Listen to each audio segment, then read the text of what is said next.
All right, welcome back. I've got another session here that I'm going to be recording. Thanks for those of you who have been following along with this painting. Again, if you're new to this short series of live streams, basically this painting is a demo for my online painting students that I'm teaching a university class for in Minnesota. So let me just make sure I'm all set up here. It looks like we're good to go. So yeah, this is going to be session number 3. In the process, if you haven't seen those last 2 live streams for this painting, I would recommend checking those out, at least to know a little bit more of the context for this assignment that I'm showing. Hang on one second here.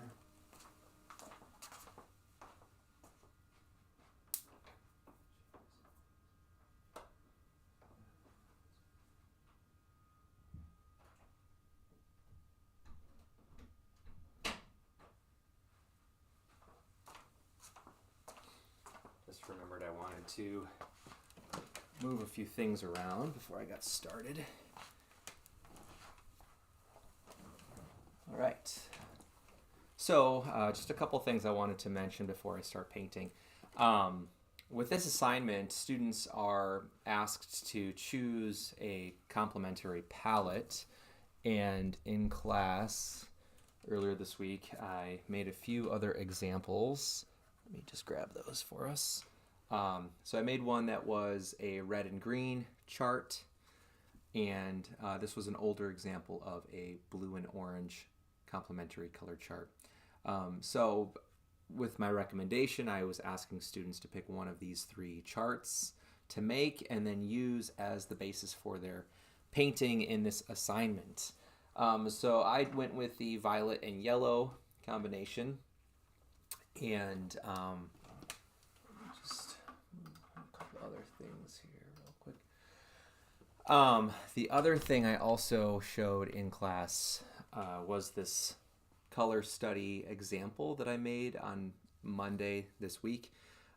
So this doesn't actually help my painting, but I wanted to show an example of something that they can do if they want to explore various color compositions for their paintings prior to making the larger painting. So this was kind of a reverse order step in the process, but this is something that you can also do if you're wanting to study color and practice color theory. So these were my 2 examples of color studies that I made using a red to green palette.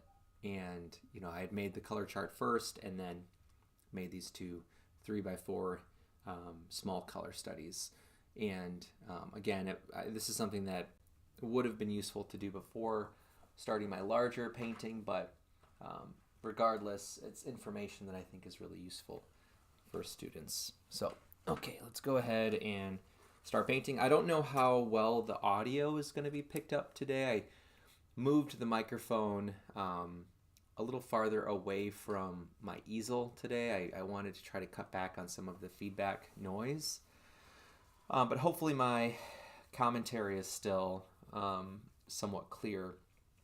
So today, after the last session, I was thinking a lot about these, sort of like spraying water splash textures and shapes, and I kind of like the more smooth water details that I have down in this image here on the left. This is my thumbnail that I originally drew for my painting, and in that image you can see how the water has more of a like meandering, slow, organic type of character, and less of this active crashing wave type of shape and mark. So I think I'm going to go back to that idea from my thumbnail and use that as my reference for these lines today. I think most of the information that I had painted in here is fairly dry. There are some areas that are still a little bit wet and they're still drying. Excuse me. The sky with the yellow and this violet, both of those areas are still very wet.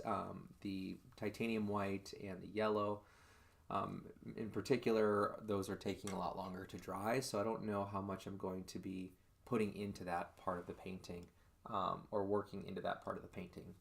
But today I really want to focus on further developing the water and then putting in more of my details on the interior part of this door frame. So that's what I'll be working on. First thing I need to do is grab my violet and bring that back down into my palette here. One of the good things or benefits of working in the winter here in Wisconsin or in the Midwest is that because it's so cold, especially if you work in your basement like I'm doing, your oil paints take a lot longer to dry. So on the palette, that's definitely a positive. On the painting, that might be more of a negative or a con to working in the winter like this. So that's something to, just kind of keep in mind as you're working and planning out the stages of your paintings. Let's grab some of this yellow. I want to mix up a neutral. So actually, let's do that over here. A little bit of my violet.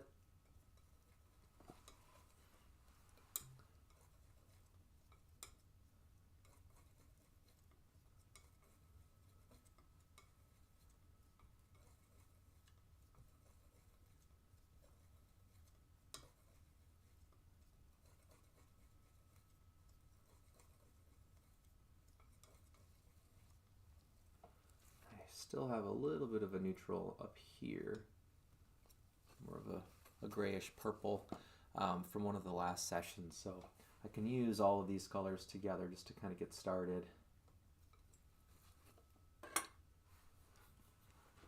All right, so I'm going to continue that idea that I was thinking about, where the temperature of the boards on my fences as they recede back in space get cooler and cooler. And because this was something that developed outside of my thumbnail drawing, I don't really have like a value system for that part of the painting. But, I feel like there needs to be a gradient in terms of value, also in terms of temperature. So I'm going to grab some of my violet here with whites and just kind of see if maybe more of a maybe if there's more of a pure chromatic violet, that might be a better route right now.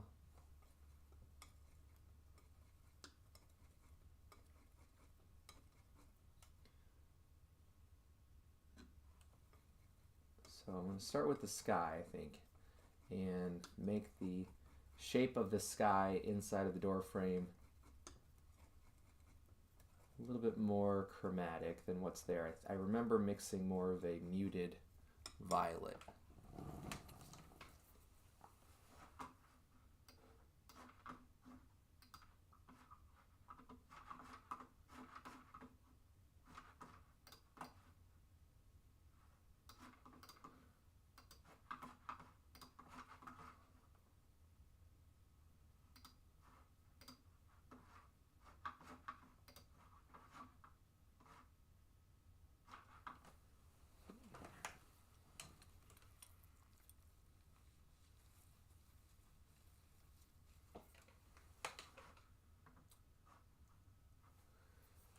So I just want to make sure that the video is still recording. It looks like I'm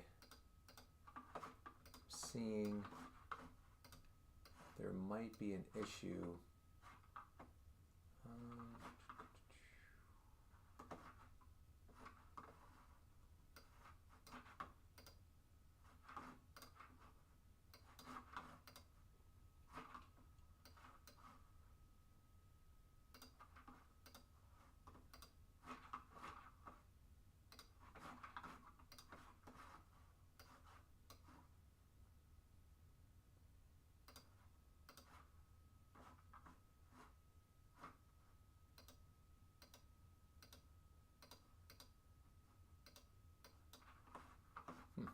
was kind of strange. So I'm assuming that the video is still coming through on the streaming software. I'm getting this error message, but it looks like on YouTube that the video is still recording. So I'm just going to go ahead and keep going and hope that everything is getting shared and saved to YouTube. Anyway, let's keep going here. I'm going to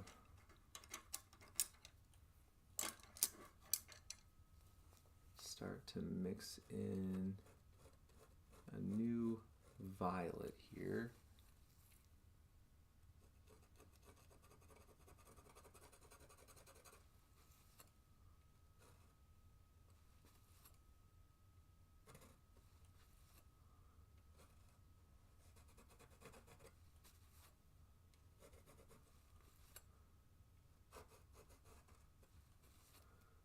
Trying to get rid of some of that excess paint that was on here that was still really wet.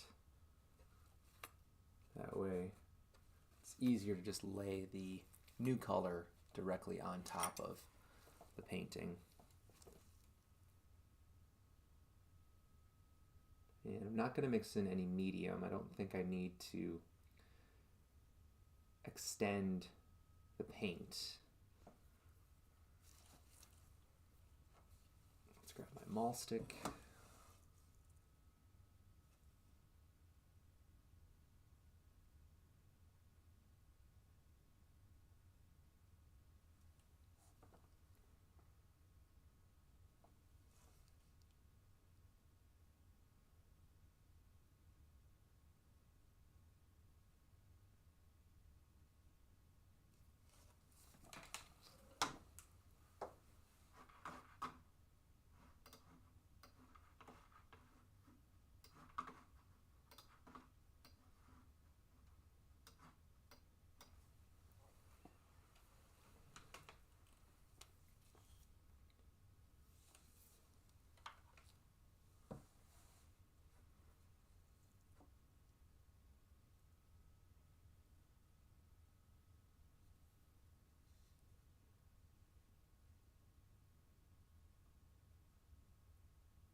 So because I know that this is the color that I want my sky to have, I can use a little bit more paint and work more opaquely here, if that's even a word, and not really worry about how open or wet this shape is going to remain, because I don't think I'm going to be changing this shape. So now that I have a better idea of the color that I was trying to achieve, I can really commit to that color and put a thicker layer of paint down.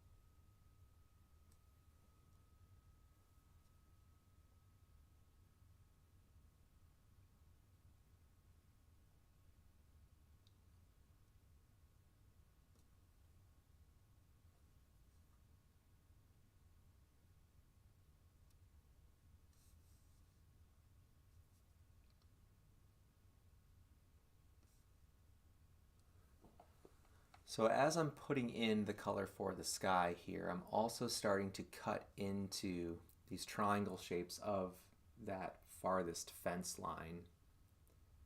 So I'm sort of helping reestablish the positive space of the fence by painting the negative space around it. And a lot of times we'll call that action cutting in, right? So you're sort of defining positive space by focusing and putting in the negative space around it.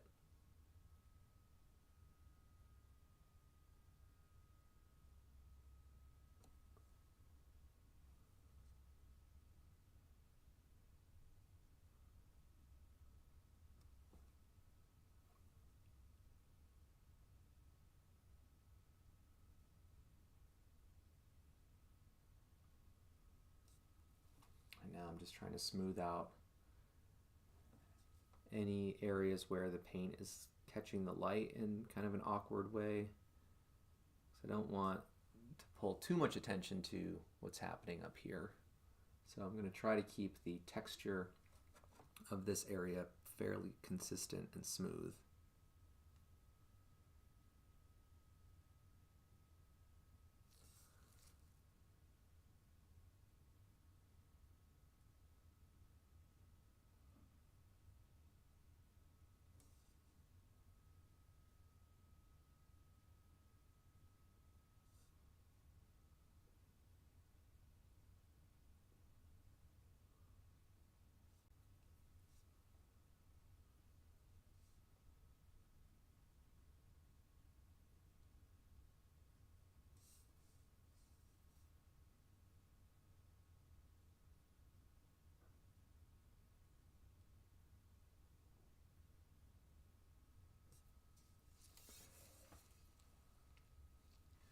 Okay, that looks pretty good now. I think I can start to move on to the color that I want to put in along this fence line here.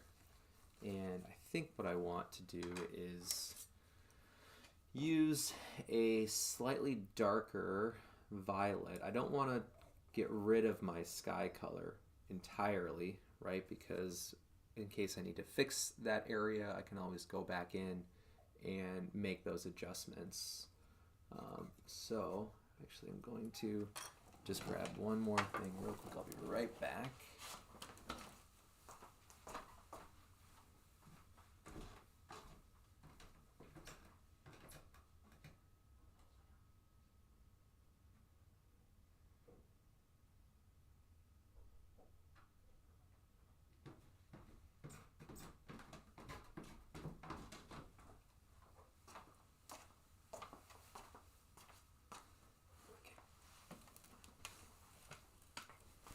Some extra paper towels. All right, so we're going to make a slightly darker violet. I can keep the chroma pretty high here. I think that's okay for this farthest fence.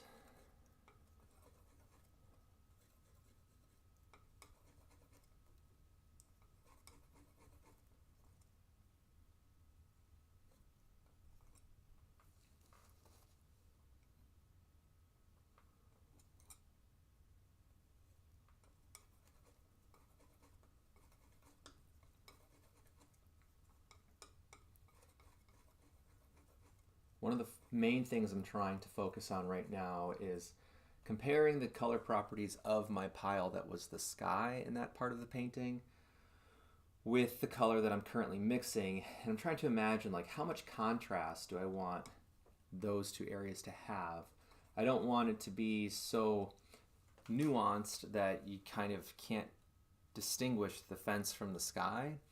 But I also don't want it to be so high contrast that you keep coming back to that part of the painting, because at this point right now it's not really a huge area of like a focal point conceptually. So I think I'm going to try to bring these two colors a little bit closer together.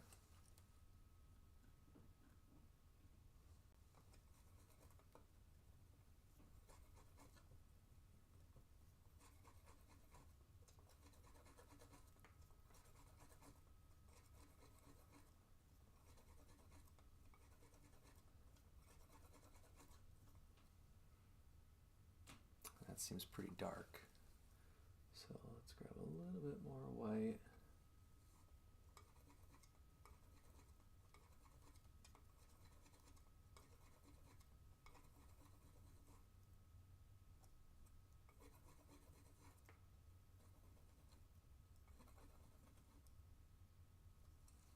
Okay, let's start with this and see how this feels.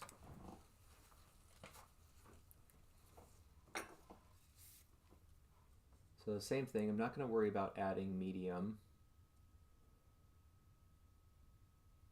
because I'm sort of just trying to plug in shapes, right? I just want to start to figure out what the color properties are for, you know, these areas in the painting.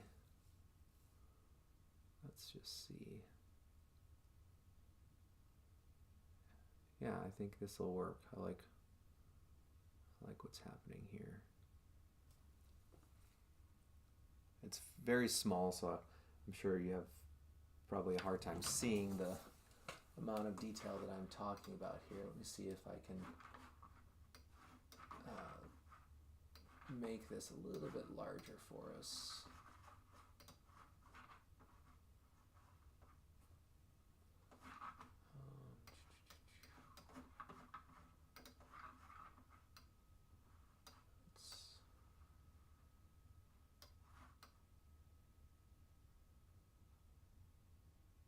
There we go. Looks a little bit better now.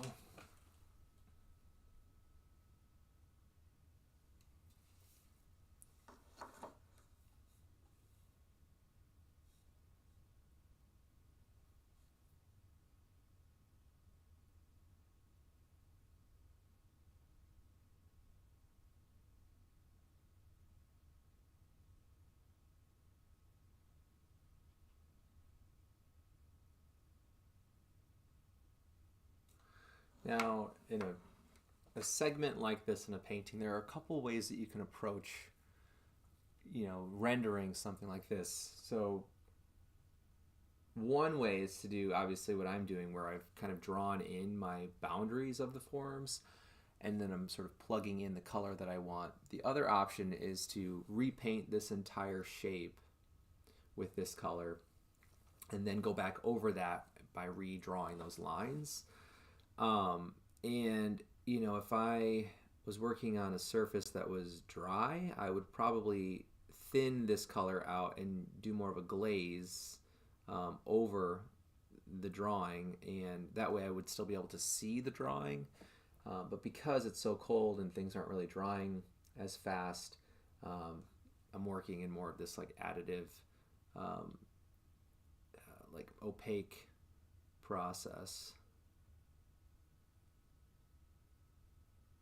But just as another example of a way to kind of solve this problem in the process, you can go about it a couple different ways.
To some extent, I'm a little bit tempted to paint over all of these lines because I don't know if I love how dark some of those lines are in here, especially now that I have the color of the boards figured out.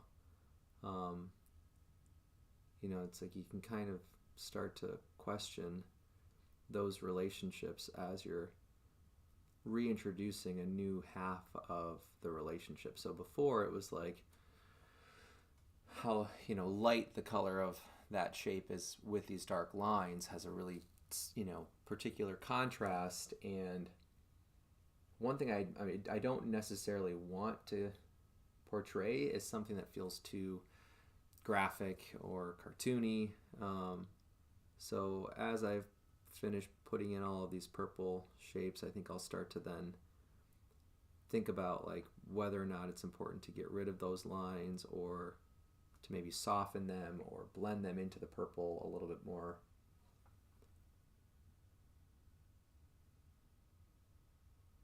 I mean, the key thing I'm worried about is making sure that the proportions of the width of each of those boards in the distance are a lot closer together to help push this feeling of perspective and depth in the painting.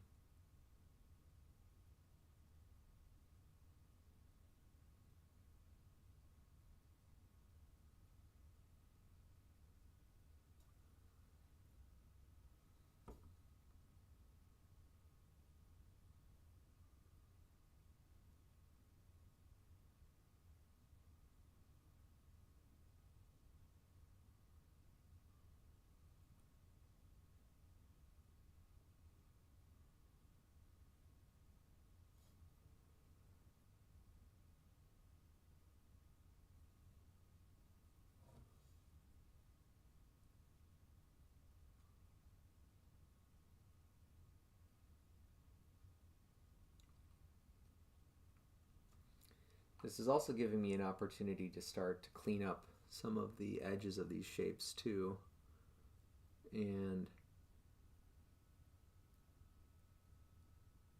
tighten up some of those proportions.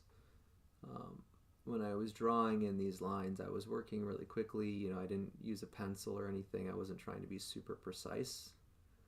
I was more concerned about creating continuous sense of scale. I didn't want to make any of these boards too narrow or too wide where it felt like it disrupted the sense of scale of the fence. So now I can go in and start to widen them if they were too narrow, or I can start to get rid of some of these gaps between the boards that were made by that dark line by using this cutting in approach.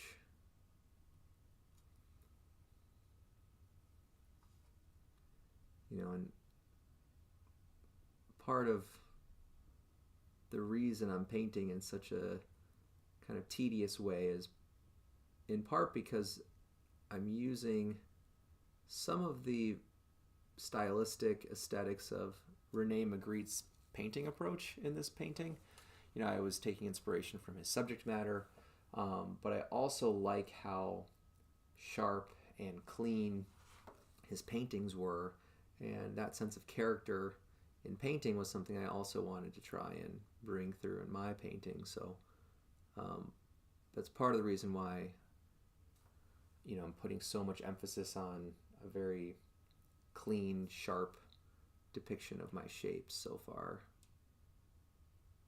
Where, had it been inspired by a different concept, maybe then I would be less concerned about sharp edges and details. Some of these boards kind of lost their points, so I'm going to go back in and bring some of this purple up into a point, which with a small flat synthetic brush like this, that's pretty easy to do to get a nice sharp geometric shape.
Let's take some of the sky color again, and while everything is still wet and open, I can fix some of these points of the fence back here.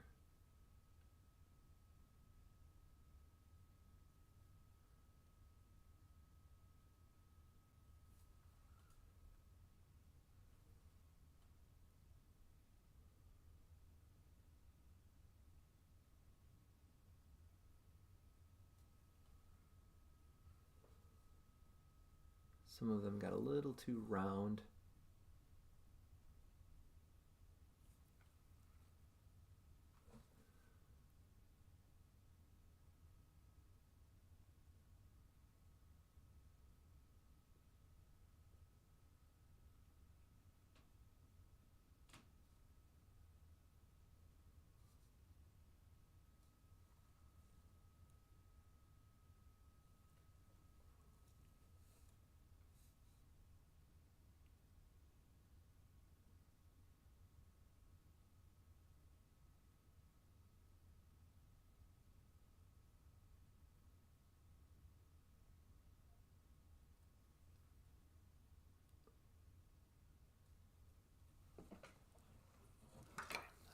Better. So now we'll figure out what this next middle fence is going to be in terms of its chroma and temperature and value. So in the last video I talked about liking how the fences were going from more of a warm to a cool color, and I think I'm going to keep that idea. I like the gradient idea, leading us into this really like strong contrast of yellow to violet up here. So what I'm going to do is take some of my kind of middle, golden brown color here, mix that with this pile of violet that I had tinted up with titanium white. What I need to figure out though is if I want there to be a value shift happening as well. So right now these colors are a little different. This is slightly darker in value. So I'm going to grab a little bit of white and raise the value.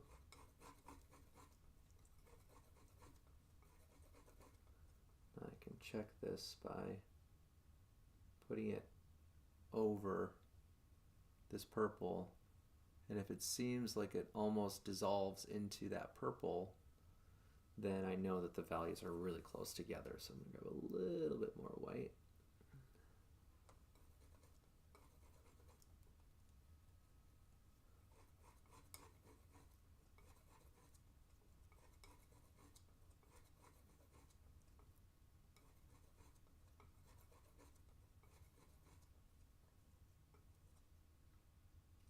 So we do the same thing. So if it feels like it's starting to kind of dissolve into that violet behind it, then we know that value is really close. So I'm going to go ahead and use this color now. It might be a little dark compared to this purple up here, but I think that's okay if it's slightly darker. Clean off the brush.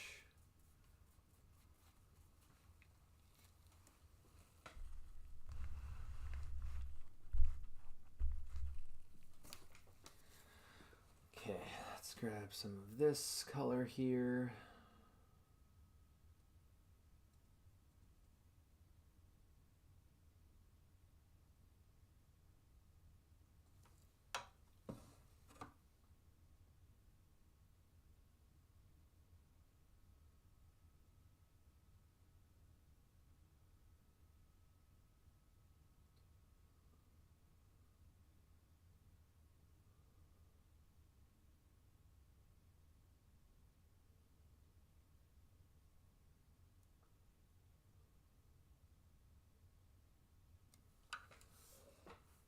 So I'm pretty happy. I know there's a little bit of a glare on here, but pretty happy with what those two colors are doing. they're really close in value. So this allows the contrast to come from their chroma and the temperature.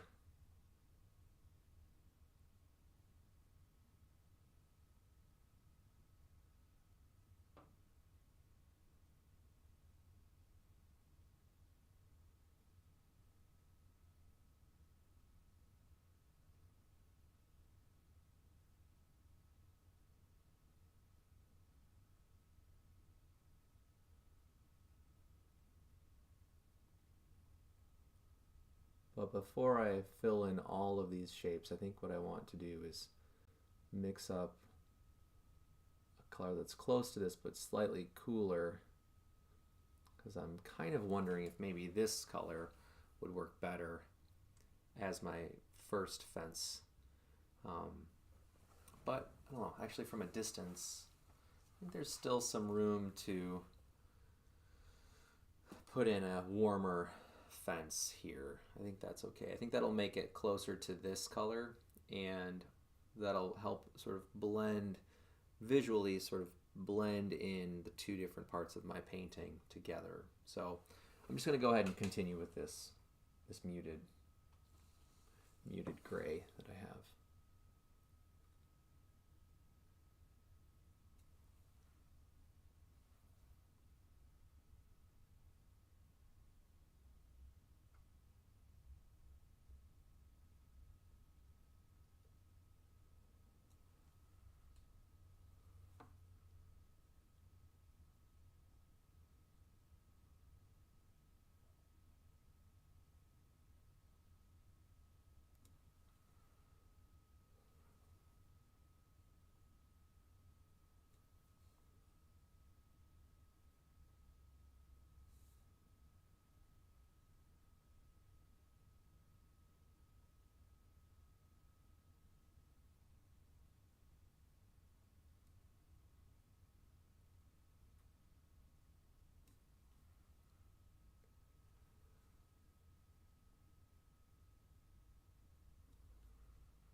So I'm probably going to have to go back at some point and redefine these lines, especially in this middle fence, because the color of that dark violet that I used to draw in the fence boards that color is pretty much the same value, or really close to the same value as this fence line, especially when it's a really thin line. It kind of gets lost.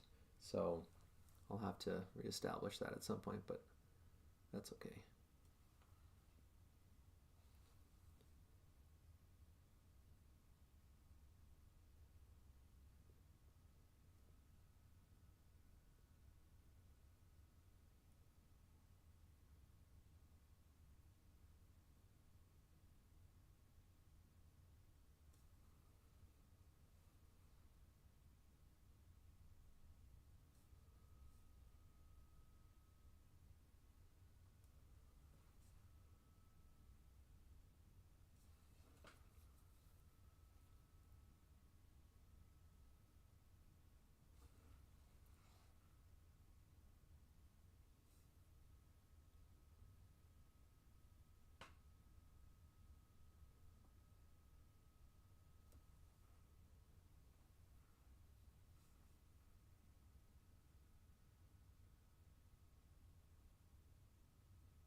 So now I can do the same thing I did with the sky and the first fence, and I can cut back into the points of some of these shapes to try to clean them up.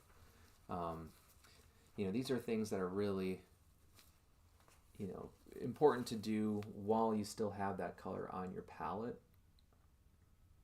So I would recommend keeping a color on your palette even when you've moved on from a particular shape or passage, just in case you want to come back and try to clean something up or redefine something.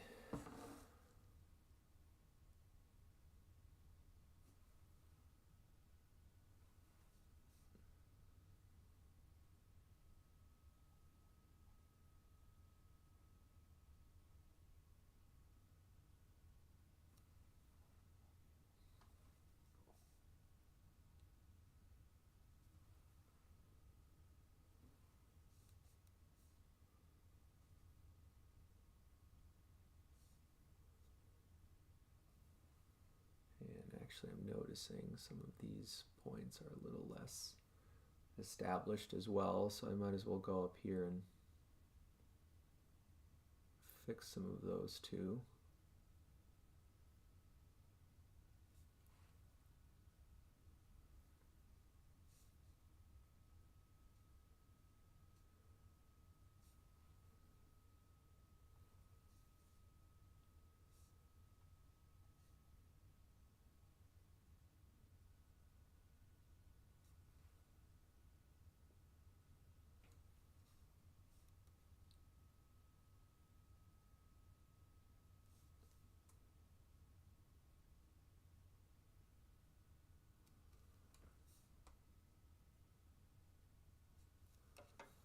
Okay, that feels pretty good.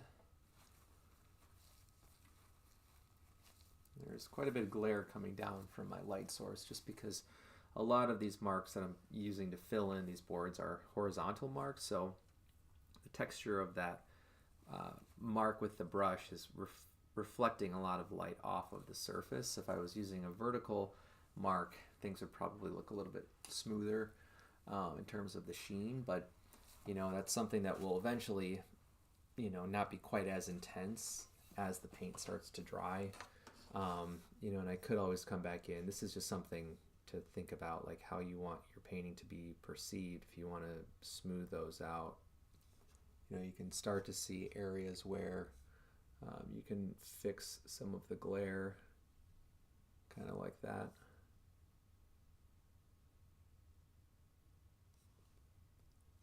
And then I can see there's one area over here.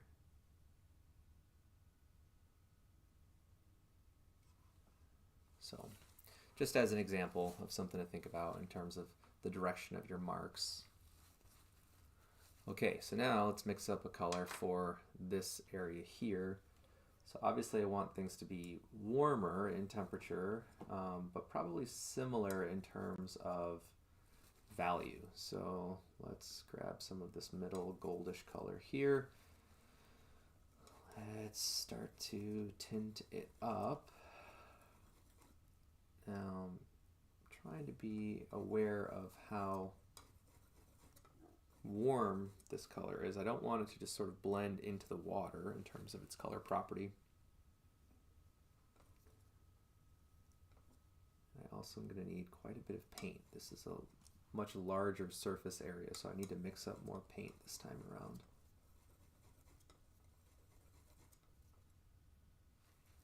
But already I think this is probably in the right area in terms of, you know, the progression of color here. Let's grab a little bit more white, a little bit more of this.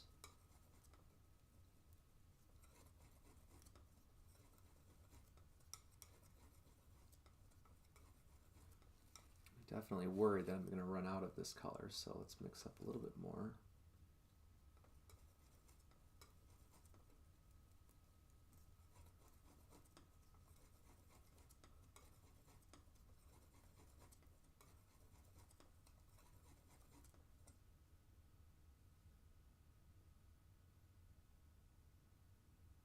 Probably lighten it up just a little bit more.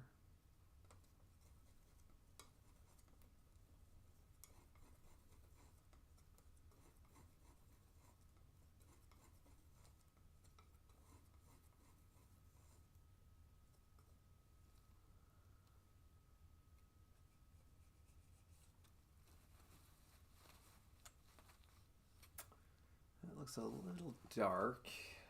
So let's grab a little more white.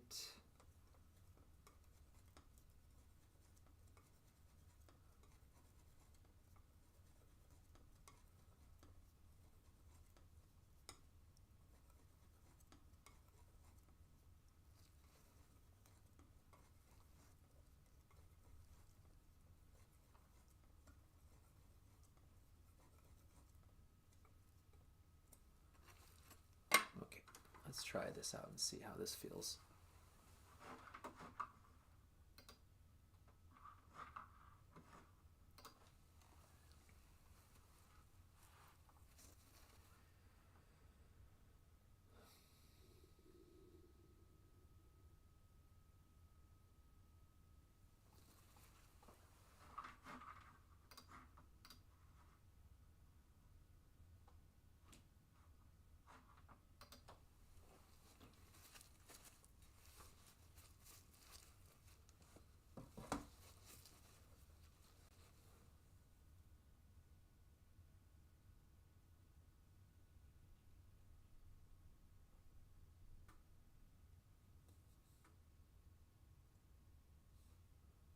Okay, I think this is going to work. I like the contrast between this color and the one above it.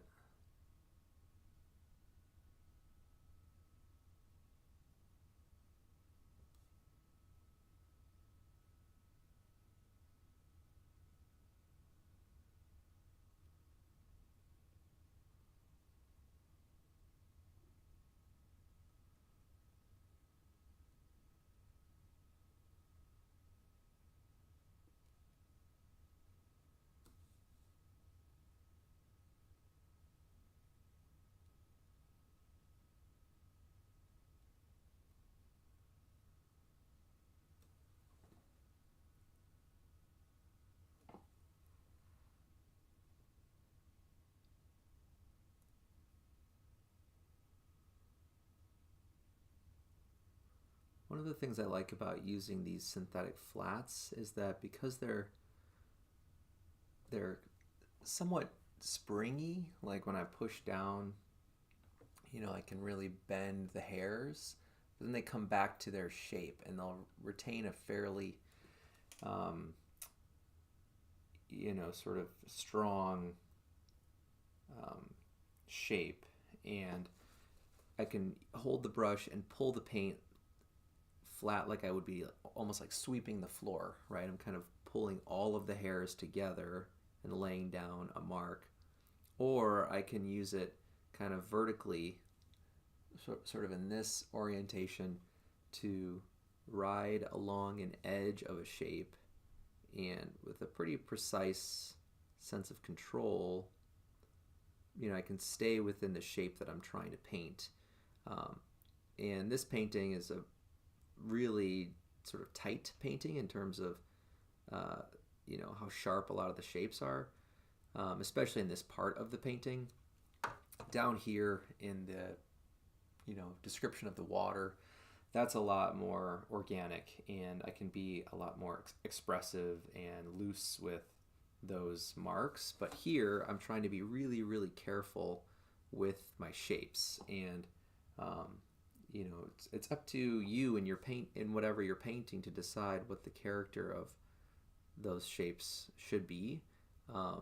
But if you have kind of like your thumbnail drawing, or maybe you've written out a description of what your painting is going to be, that'll give you a sense of direction for things like this that pop up during the process. So, as you're painting, you might be like, well, this doesn't really feel like the thing I'm trying to describe.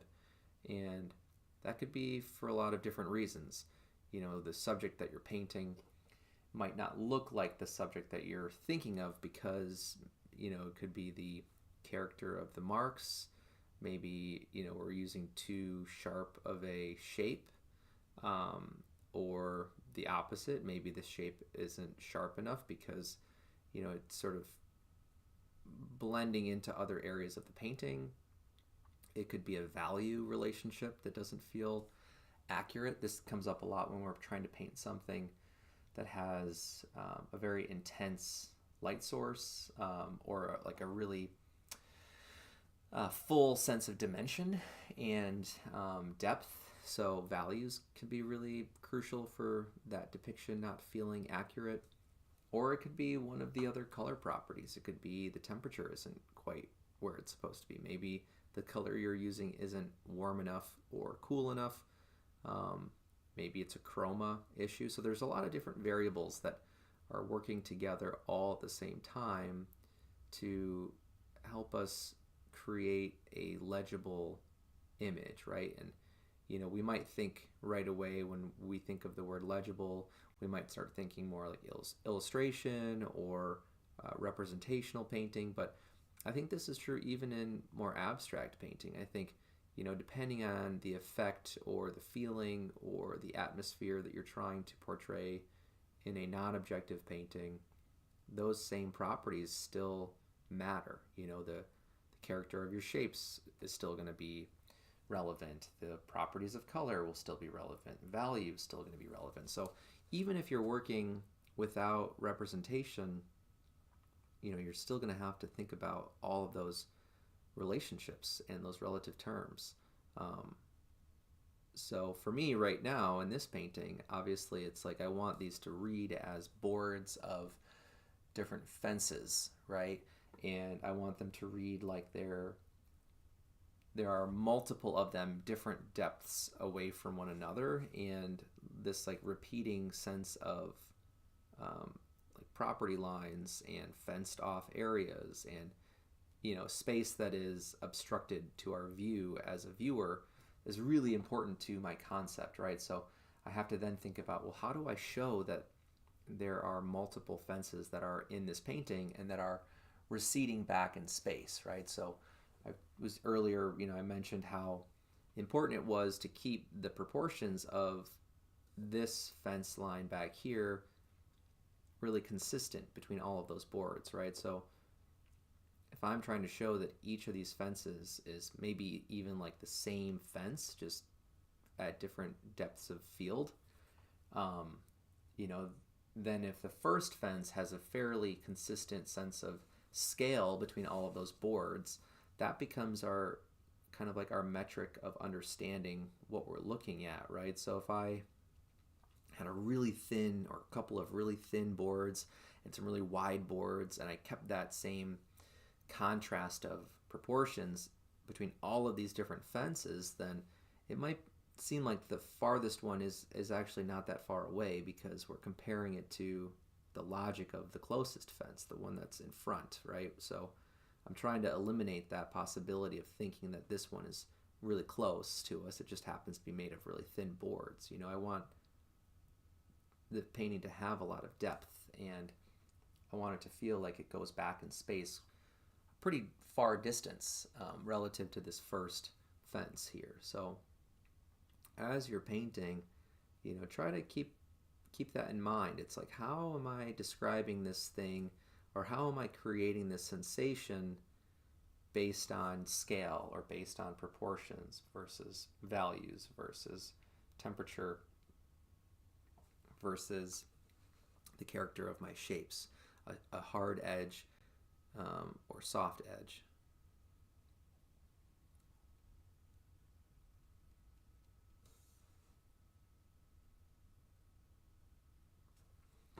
I can hear my dog lining upstairs. I think he might need to go outside and go to the bathroom. So actually in a minute here I'm going to stop. I'll keep the stream going just so that this is one video for this session.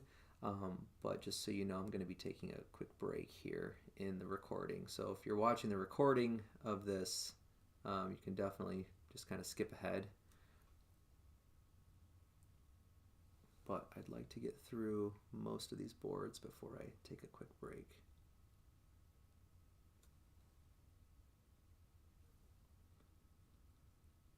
Looks like I'm going to be cutting it really close with how much paint I mixed up here.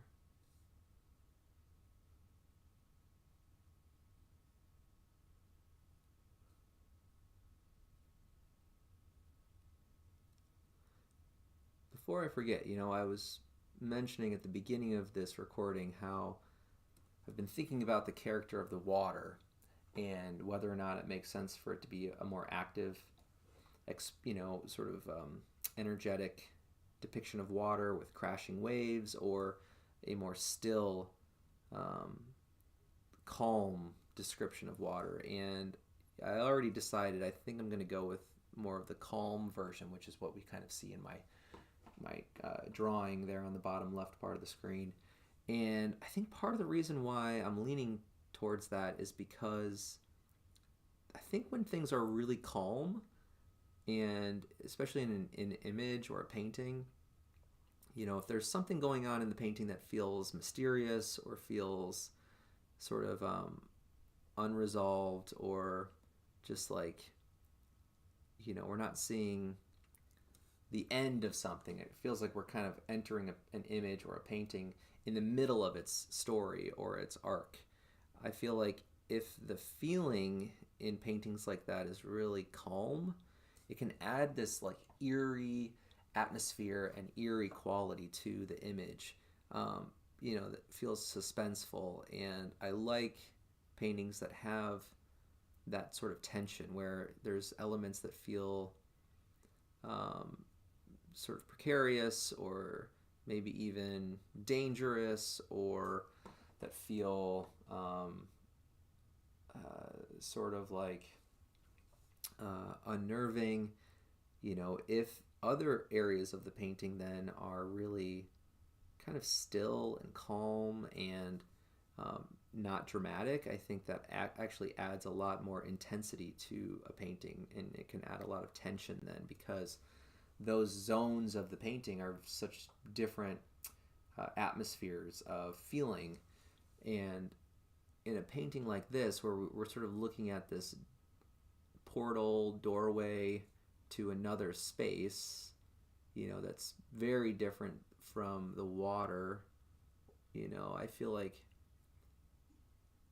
the water then can become the thing that sets the tone of the image, right? So if I make it really intense and there's like crashing waves and there's water spraying everywhere, it creates an image that feels very like impactful and like very energetic. There's a lot of action happening, and that's not necessarily the feeling I want this painting to have. I think, partially because I'm pulling inspiration from Rene Magritte's work, but also because there's such a calmness in the depiction of these fences, right? There's nothing at this point that is engaging with or interacting with these different fences. And so that feels like a fairly calm space. Like there's something that's going to happen that's sort of looming over this scene and over that part of the painting. Like we're supposed to be seeing something behind these fences, and I like that sort of open-endedness of information. You kind of, as a viewer, you sort of have to fill in what you think is happening behind all of these fences, and I think that's a really interesting use of representation and the mechanics of the image, right? So if I put, like, let's say a football flying in the air in between two of these fences, that starts to create a very different feeling and a very different narrative structure to this image. And I'm not against the possibility of adding kind of like a prop to activate this part of the painting, but whatever I choose to do, it's going to make a really big difference in terms of the overall mood, the overall sense of specificity. It could start to locate this space a little bit more specifically. If I put in something that has kind of like a relevance to where I live versus a different community. And I don't know at this point what I want the painting to say. And if I even want it to say something that is really intentional or particular. So This is something I'm kind of starting to think about now that I'm beginning to resolve some of these shapes in this part of the painting. And I'm sure that will be something that will come up in everyone else's paintings for this project as well. So I'm going to go ahead and take a quick break here for a few minutes while I let out my dog. And I'll be back to keep working on the painting for probably another 30 minutes or so, if not maybe another hour. Just depends how far I can get in 30 minutes, but I will be back here in just a moment. Just gonna turn the microphone off just for a few minutes here.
Okay, and I'm back. So let's keep going here. Trying to remember what I was talking about before I stepped away.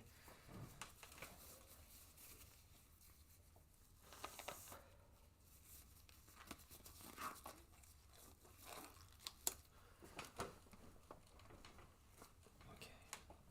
So one thing when I stood up that I noticed was that the bottom of my fence over here feels a little bit sort of angled. I mean, we're not looking at my painting completely flat just because of my setup with my camera, but when I'm looking at the painting, it feels like that left side is a little bit too far down. So whenever I go in to start painting the sand portion of the image, I can always sort of carve into that as well by fixing that part of the painting. What I should do before I forget, though, is fix the points of this first fence. So I'm going to use this middle color here, and we're going to go in and try to clean up some of those edges there.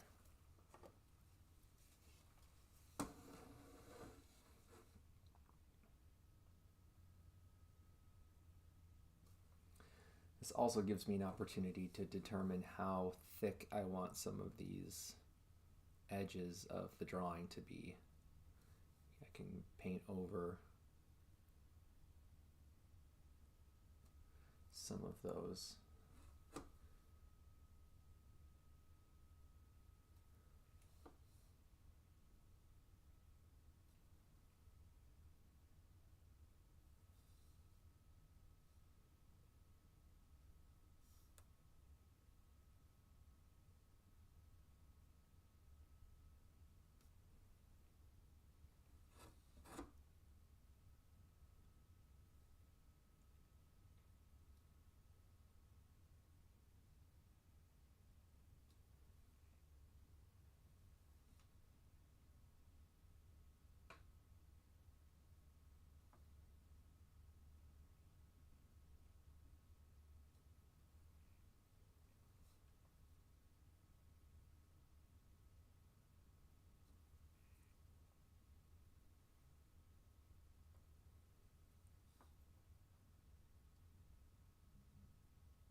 Now, there's something that I really like about the varying weight of these lines in between the boards. So in some areas, it's like that line is totally removed, or it kind of disappears. In other parts of the painting, that line gets really thick, and then it kind of gets lost and found as it moves down whatever edge that is. And to me, that feels a little bit more convincing, a little bit more natural when I think about looking at fences in my neighborhood, or just, from past experiences, I guess, as you're walking around, different places, or if you had a fence in your backyard or something. I feel like you can kind of just start to ask this question of, like, does that feel natural? Does that feel believable to my experience? And when you're not painting off of a direct reference like a photograph or from observation, I think it's a little bit easier to kind of allow your painting to feel accurate to whatever you're thinking of in your head, right? It's like you're not going to get sort of distracted or lured into this idea of copying a photograph or copying, something from life. And when I look at this sort of a space, I can kind of just keep it within my own personal experiences and kind of ask that question of, like, well, does this feel kind of like a real fence, And when I'm not looking at a fence currently, or if I don't Google fences, I'm not going to have anything to compare this to. I feel like it keeps the process a little bit more flexible. And then that's typically when I feel surprised by my paintings. It's like, oh, wow, that actually does kind of look like a fence, or that does feel like a fence. And instead of feeling like, oh, I'm not done with my painting because it doesn't look like my photograph, or it doesn't look like my sketch, it's nice to be able to work on a painting where you're just constantly comparing it to itself. You're not really comparing it to anything else. And for me anyway, it usually allows me to work more intuitively, more freely. Even if I'm doing something outdoors in plein air, I feel like I every now and again will hit that moment in the painting where I go, okay, now I'm thinking of this as a painting. I'm not thinking of this as a document of whatever I'm looking at, and I'm not trying to just make like a photoreal image. I'm interpreting the subject, and it can be challenging, I think, to give ourselves that permission to depict something, especially when we're working from observation or working from a photograph, but to give ourselves that permission to take some creative liberties with the image.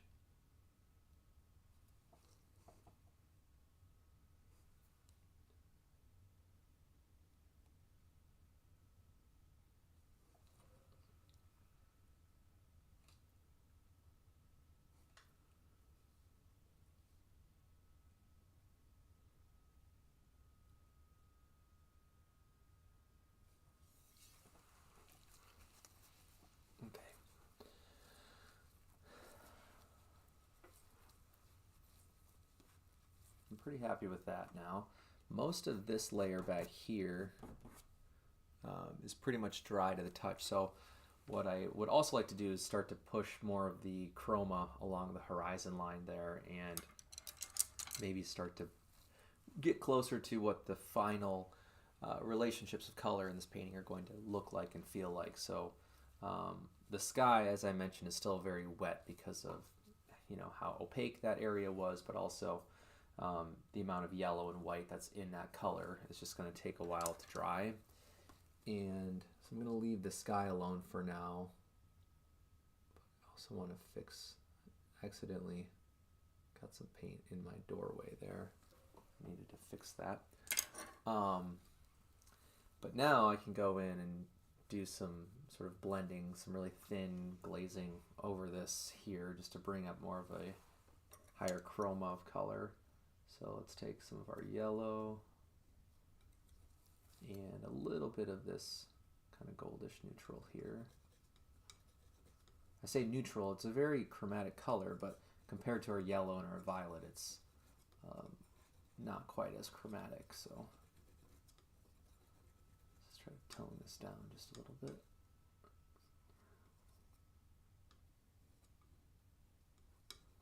Add some more yellow.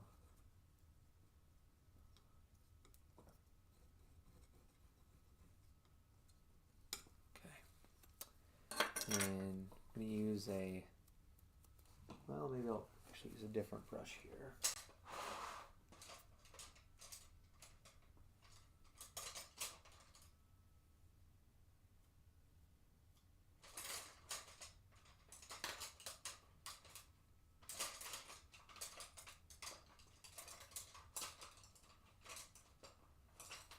Maybe I'll use this synthetic filbert brush. A little bit softer, just so I can get some really smooth gradients here. Grab a little bit of my medium just on the end of the brush, bring that down into our mixture here,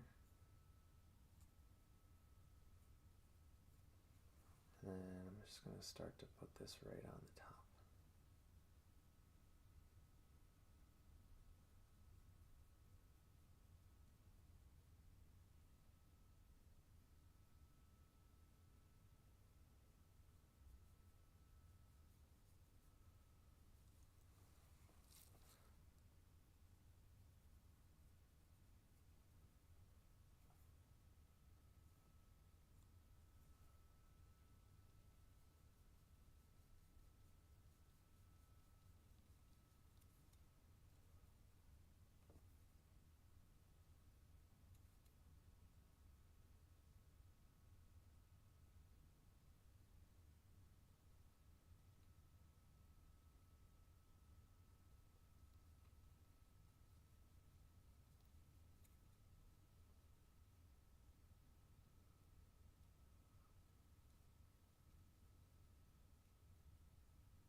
just want to create a soft gradient here as this is blending into the dry layer of paint below it.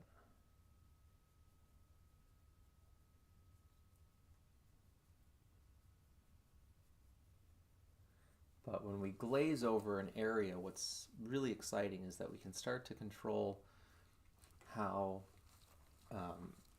extreme or narrow a contrast is going to be. So like this line here, for example, if I glaze over this on one side up to a certain point, right, you can start to see where that edge or that line gets a little less intense. So one of the things I really love about glazing is that it allows me to kind of quiet certain areas of a painting that otherwise were really kind of intense or just visually striking, that maybe isn't the right relationship in that part of the painting. And I can try something at an earlier stage of the painting, but then through glazing I can go back and be like, you know what, actually this is a little too intense. I can start to tone that down. Now I'm not painting over it entirely, right? I'm not using an opaque layer of paint where you don't see those lines at all, but by using a thinned version with some of our medium, that allows me to really dictate how much I want to reveal or cover up.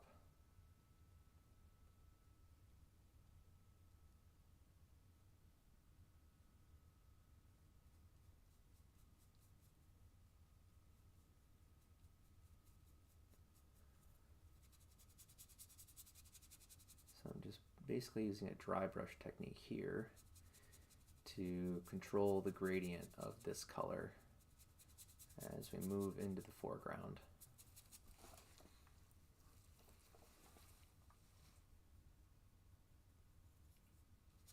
And we'll do the same thing on this side.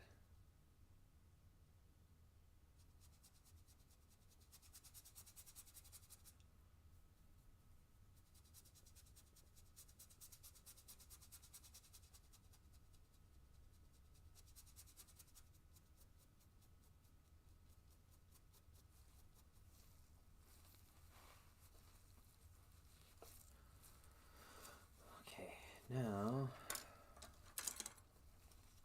early on, I think in the first recording, one of the things I also talked about was trying to sort of predict or visually imagine, what could happen in terms of gradients of color properties. So, I knew pretty early on I wanted this area inside of the doorway to be one of the coolest temperature, moments in the painting. I wanted this side on the top half of the painting to be as warm as the painting gets in terms of temperature. Chroma, I think, is also most extreme in both of those two areas as well. So I want the most chromatic purple to be up somewhere in here, and I wanted the most chromatic yellows to be somewhere around here. So that leaves everywhere else in the painting kind of in like this range of color properties, right? So I have to decide where color is going to become slightly more yellow or slightly more violet. And in that first live stream, I talked about this sort of transition between warm to cool, happening sort of in this area in here, right? And that's kind of what's starting to happen just between the three fences, where they're going from warm to cool. But I kind of want to push that still in this area as well. So I think what I'm going to do is try to create more of a lighter range in values through some of this information down at the bottom. Now I need to be careful because I don't want to detract from this as kind of like the focal area at this point, right? And I don't want to create something that's going to compete too much with that part of my painting. So when I look at this on screen, like I look over to the left and I can see the live stream, I like how sort of compressed a lot of the contrast is down here in the painting right now.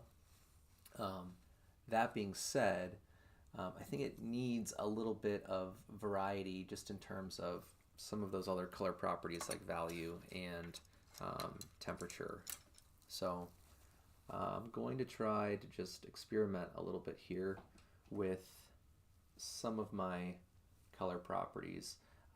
Maybe I'll even take some of this like gray, middle gray from the fence and thin it out with my medium.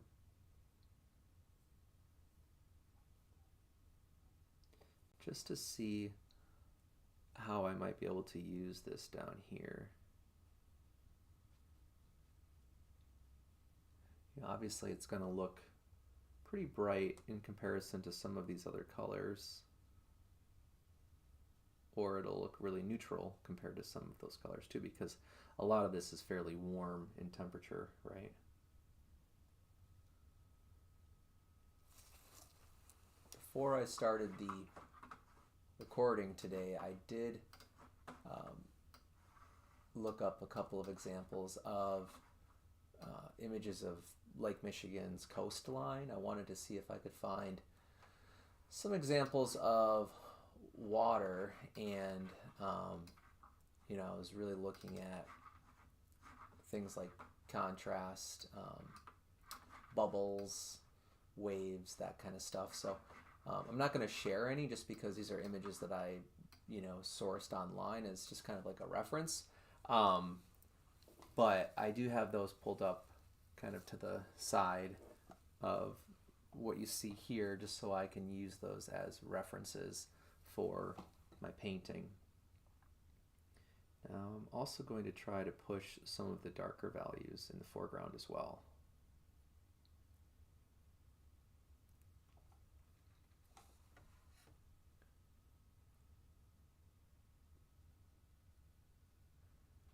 Can actually go quite a bit darker than that.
I'm also trying to remember to think about whether there would be a cast shadow from this doorway.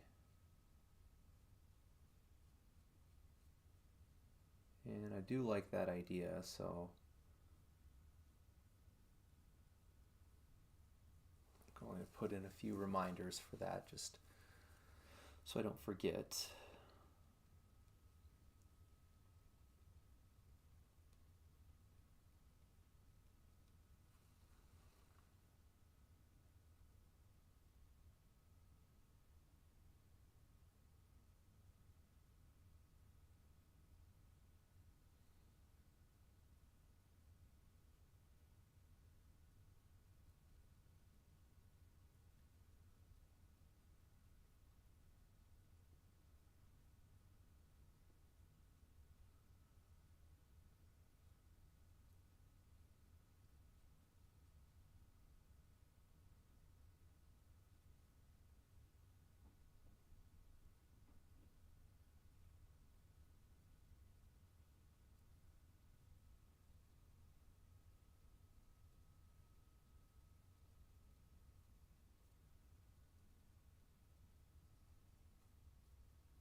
So what I'm doing right now is I'm trying to key the values of what will be in shadow from the door, and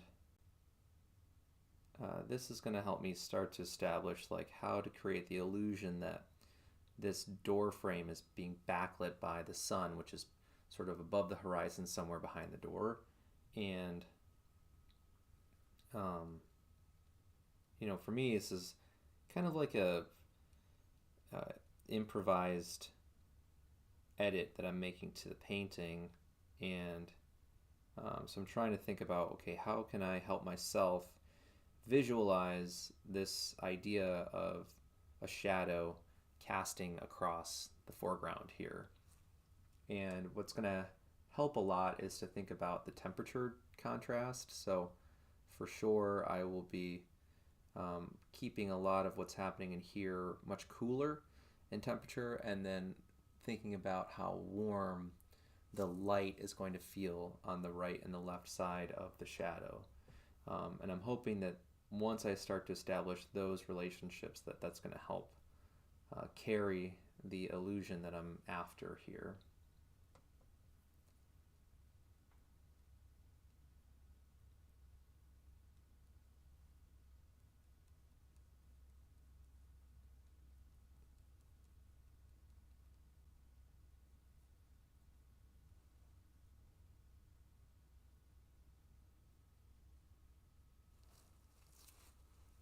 And let's grab kind of a cooler neutral of this violet here. Can lighten it up a little bit.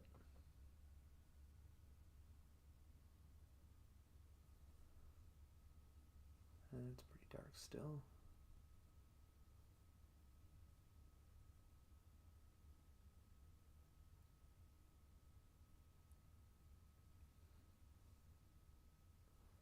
That's too light.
Probably make this slightly warmer in temperature in the foreground of the shadow, just because this is all closer to us now.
Okay, so that helps a lot, I think, just in terms of seeing the difference of uh, color properties between what's in shadow and what's not in shadow now. And I think this is really going to help me figure out where to take the painting next.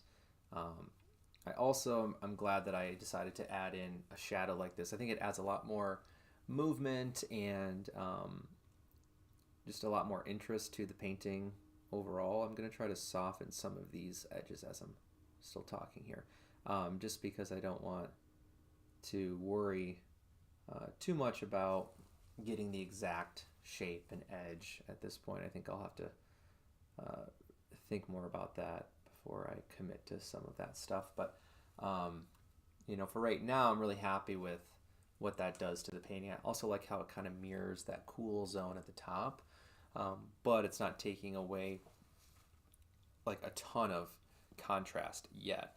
Um, just so I don't forget, something that I could also put in um, just to help myself in the next couple of sessions is a little bit of a kind of like a key for the color that can go in um, over here along this edge. So if I put a pretty chromatic yellow right along that edge, that's really going to start to help create this glowing effect in the foreground of the painting.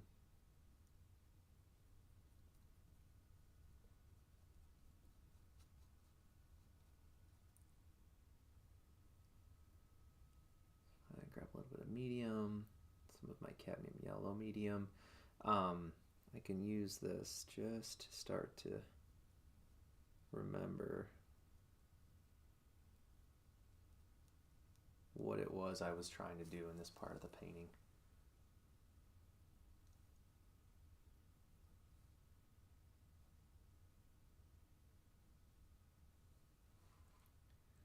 And I can do the same thing over here.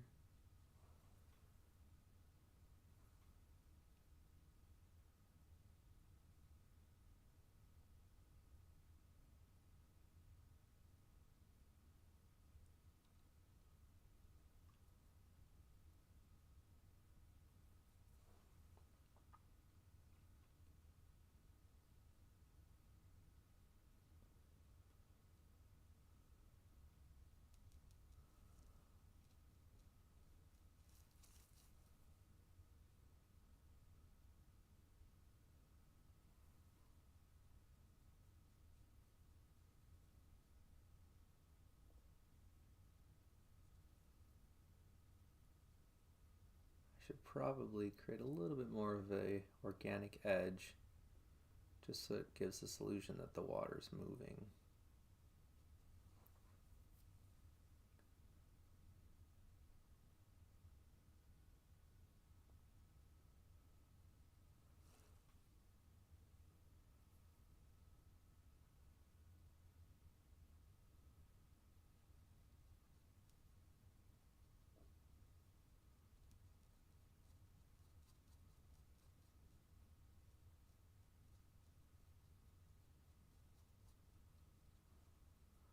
Probably blend some of these darker lines too, just they're not quite so high contrast.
So when I was starting this painting, I'm sure I at some point had mentioned this. Otherwise, if not, what I'm thinking about right now is this idea that when we start a painting, and if we use our most intense colors, like right out of the tube, to paint a shape, and we're just blocking in our paintings, one of the things that can be a big problem when we do that is that we end up using our most extreme colors right away, and then it's sort of like the whole painting is super super colorful.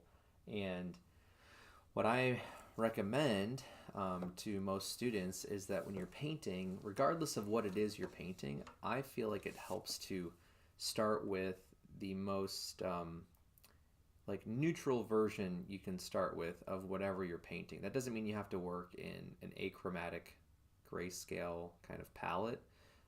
But I think that if you can wait to use your really, really chromatic colors until after you've established, main elements in your painting, then you always have access to these really, really, really intense colors to push contrasts, to create focal areas, to intensify relationships. So, like this yellow that I've been putting in now for the last, 15 minutes or so, part of the reason why that relationship is glowing so effectively so far is because this yellow is really, really pure. There's not a lot of violet or white that's mixed into this yellow. So, it's a really, really intense color relative to the rest of the painting. Now, if I would have used this yellow to put in the water shape initially, this yellow wouldn't do anything, right? Because it's the same color.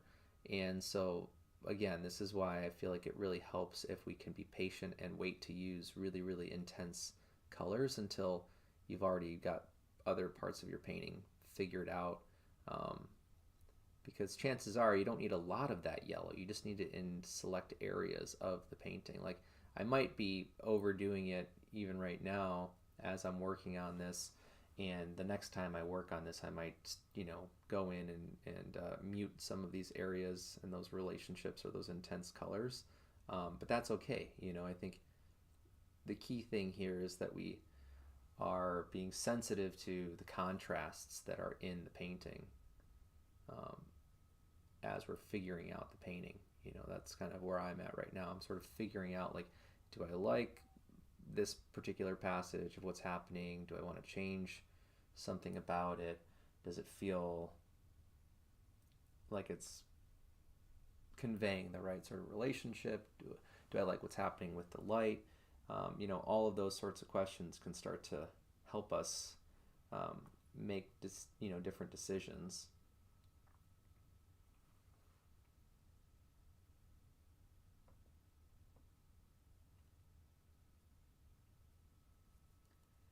Just going to try to sneak in a little bit more of this really warm gold.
So I'm already starting to think about what I want this transition here to look like, and I think it would be really interesting if the sand kind of morphed into grass, so that we're kind of like changing environments in this transition here. So I think I'm going to try to create somewhat of an organic gradient here with my marks. I don't want to make it this like perfectly smooth, because at some point down the road I'll probably use a really small brush to be able to put in like little blades of glass, or I was going to say glass, but grass, for a texture and a pattern that can read like grass, like a lawn. I think that'll be really interesting. So I'm just going to start to vary some of those darks in here. That way it feels a little bit more organic.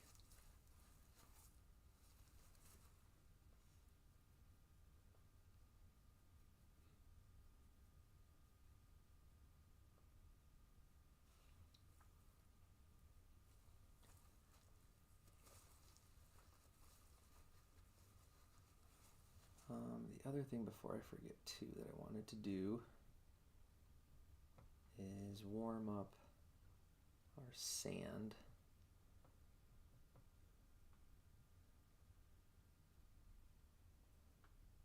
Maybe make it a little lighter too.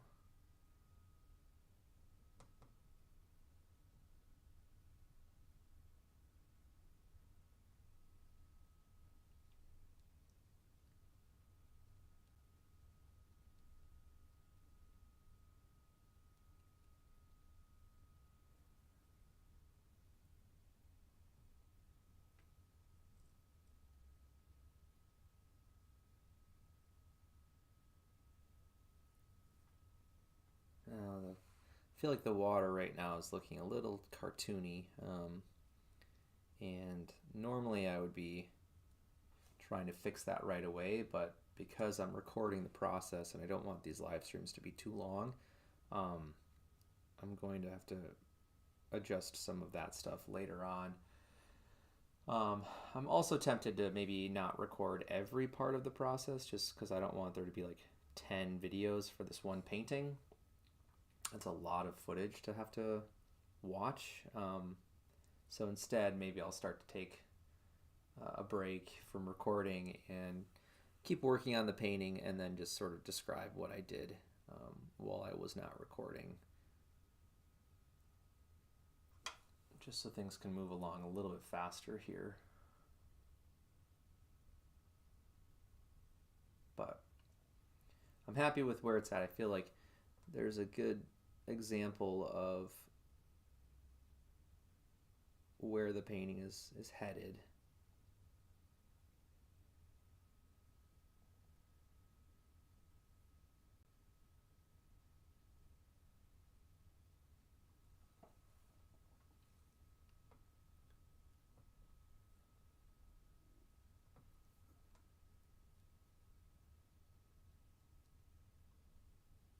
I think I might have taken that shadow in a little too far. I'll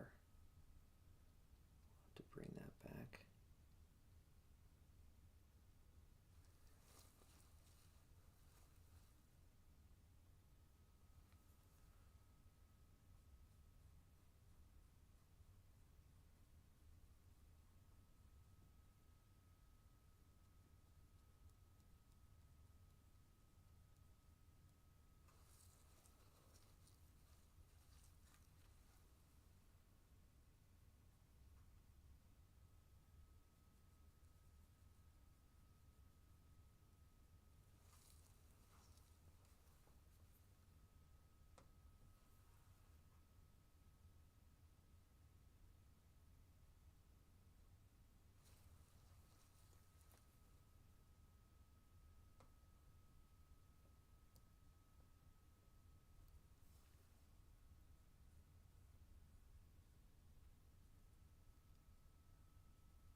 All right, with the last few minutes of the recording, I'm just going to show how I would sharpen up some of the shadows here. So I'm using a little bit more purple and getting a slightly darker value here.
So right along the edge of the light and the shadow, I'm just going to put in a little bit more of a chromatic violet.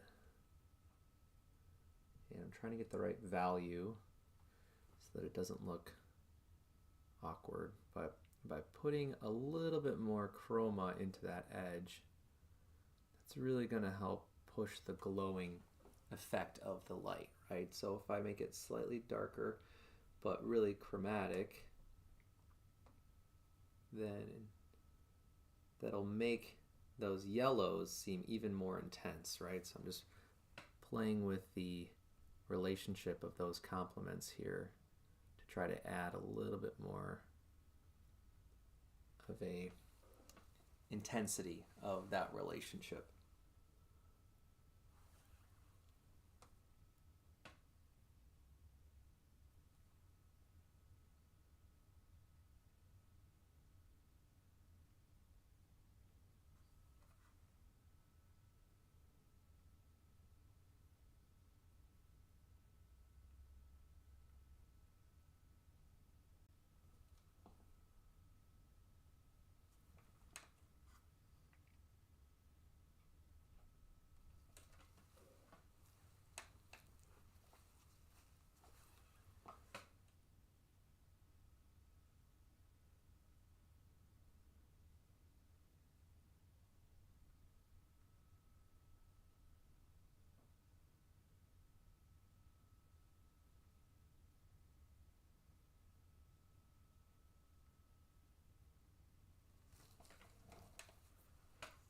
This edge over here I'm going to have to work on. It doesn't quite work for me at this moment, but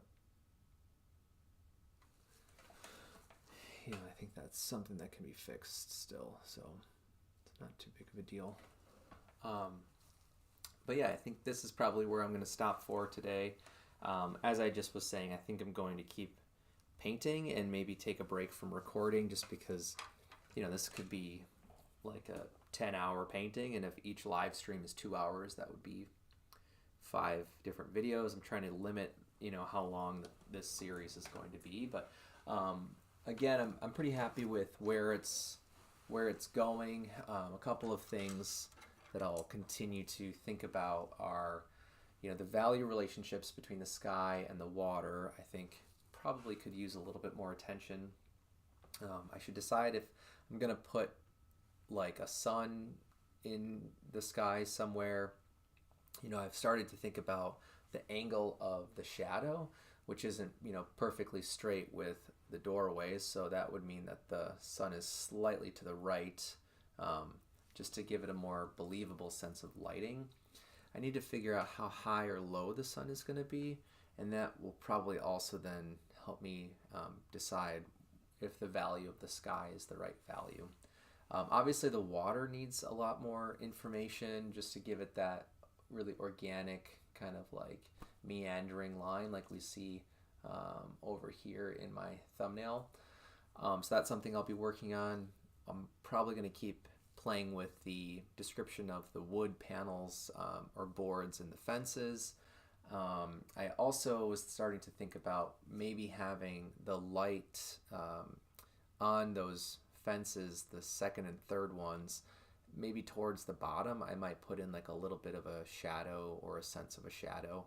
I don't want it to get too busy up here, so that might be something I decide not to do. But that's just on my mind right now. And then where I had the idea of having sort of splashing water like that is going to have to change too. I think I'll have to paint over some of that stuff. But I mean, overall, I'm excited to see where this is going to develop and continue. I think adding in the shadow, like I said before, really makes it more interesting of a composition, and just offers more space to play with color relationships, especially when we think about light and shadow in a painting like this.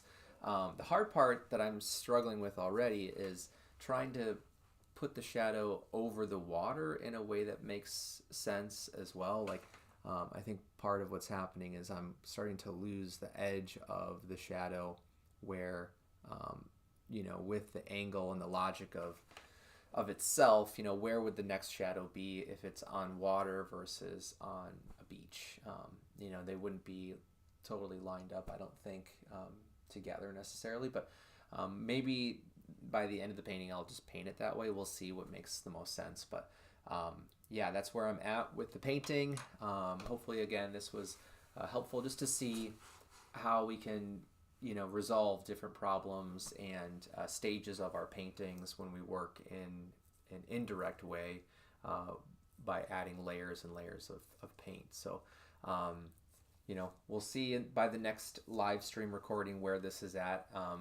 Depending on how it goes, you know, this could be the last process one, and then if I do finish the painting off camera, I'll do a live stream update and just talk about how I concluded the process. So thanks for watching. I hope, again, this was helpful, and I will see you in the next live stream video. So have a nice